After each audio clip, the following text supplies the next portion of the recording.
Vidéo Leader. Numérisez votre vie.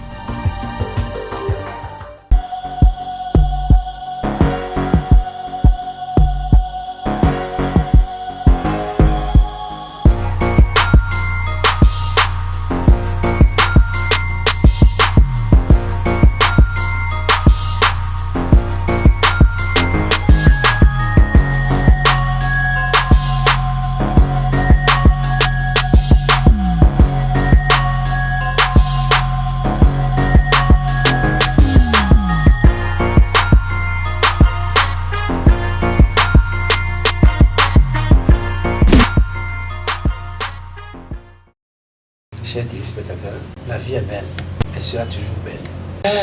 Dans la société, une thématique qui attire l'attention de tout le monde, surtout les organismes internationaux, les ONG et autres. La lutte contre la violence faite aux femmes, la valorisation de la femme, la parité, l'égalité, et ainsi de suite. Ce qui est sûr dans cette thématique-là, c'est pour mettre accent sur la valeur de la femme. Chers amis, chers hommes, je vous dis, si vous voulez réussir, respectez la femme pour tout gagner. Quand vous respectez la femme, vous allez tirer votre épingle du jeu.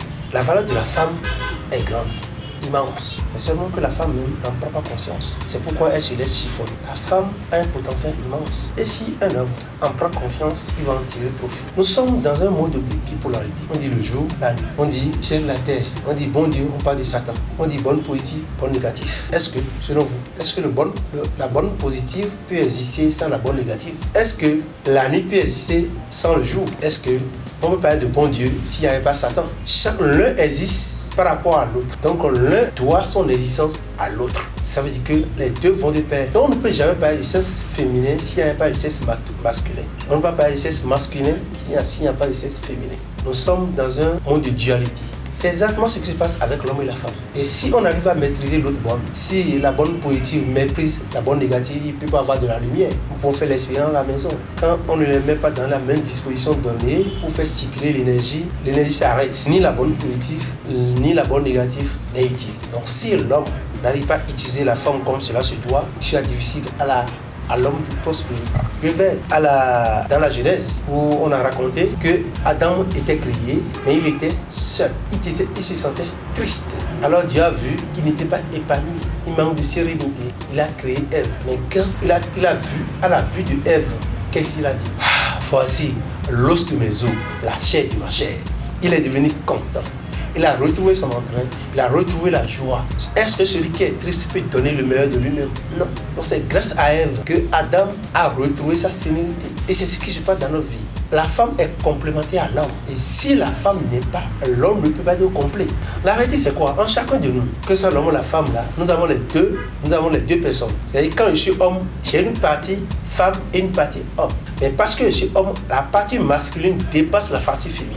Mais pour que je retrouve mon équilibre, pour que l'homme retrouve son équilibre, il faudrait qu'il soit équilibré en femme et en homme. Donc l'homme va vers la femme pour équilibrer son déficit en femme. De la même façon, quand je prends la femme, il y a la partie masculine et la partie féminine. Donc, mais la partie masculine est en faible proportion. Or, pour que la femme soit femme, elle doit être équilibrée en partie masculine et en partie féminine. Donc, la femme va vers l'homme pour équilibrer, pour compléter pour le vide qu'elle a en homme. Alors, lorsque nous n'avons pas cet équilibre-là, notre vie pose des problèmes. Vous allez voir les célibataires qui ne sont pas encore mariés et qui ont l'âge de se marier. Dans la société, on voit que le comportement, ce n'est pas la même chose.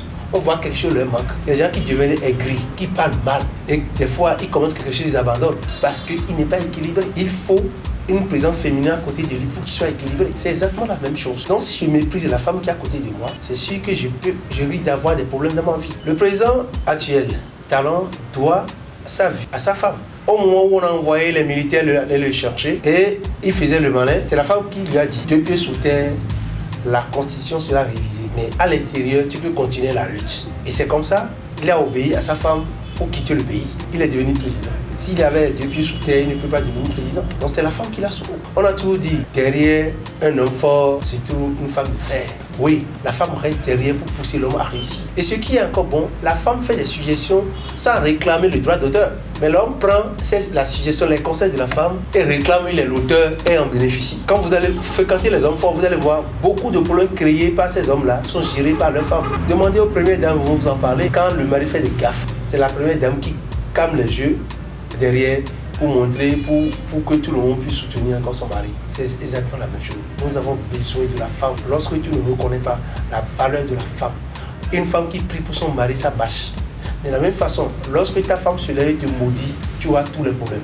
Si aujourd'hui vous voyez un mari qui travaille en vie et qui est tranquille, c'est parce qu'il sait que ses arrières sont assurés, qu'il y a une femme derrière qui fait tout à la maison, qui s'occupe des enfants, qui s'occupe de ses affaires. C'est pourquoi il se permet de faire ce qu'il veut. Mais lorsqu'il n'y a personne pour assurer ses arrières, il ne peut pas se donner le luxe de faire ça. Donc on a la valeur de la femme pour réussir dans la vie. C'est important de savoir ce que la femme est pour nous. La femme est comme la terre et l'homme est la semence. Si la terre ne favorise pas, est-ce qu'on peut avoir les céréales que nous mangeons? Est-ce qu'on peut manger? Donc l'homme sème dans la terre. Mais si la terre se fâche comme la semence, est-ce que le semeur peut avoir des produits? C'est exactement ça. Nous devons s'aimer sur bonne terre. C'est pourquoi nous devons aimer préparer la terre.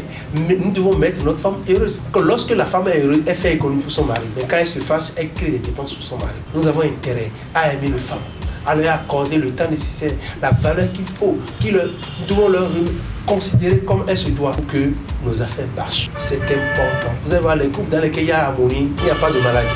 Les affaires marchent. Mais lorsqu'il y a disharmonie, lorsqu'il y a querelle, lorsqu'il y a rancune entre les couples, il y a tous les problèmes. Il y a des maladies, il y a des dépenses qui viennent de nulle part, il y a des problèmes au bureau, il y a ainsi de suite. Alors c'est à toi de choisir ce qui est bon pour toi pour prospérer. Respecte ta femme pour tout gagner. Coach Anthony Desaglon, je vous aime.